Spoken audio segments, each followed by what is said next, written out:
বিশাল বড় গাছের গুড়ি উঠাচ্ছে। রাস্তার উপর ছিল গাড়িটা।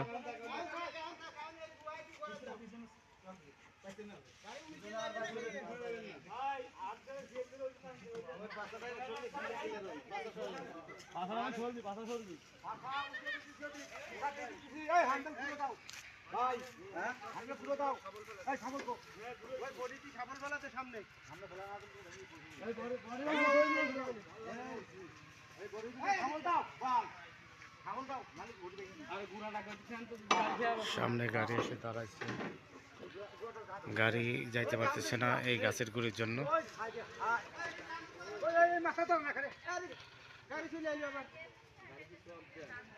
এটা সোজা করার জন্য, এটা সোজা করতে পারলেই, গাড়িতে উঠাইতে পারলে ঠিকমতো রাস্তা ক্লিয়ার হয়ে যাবে।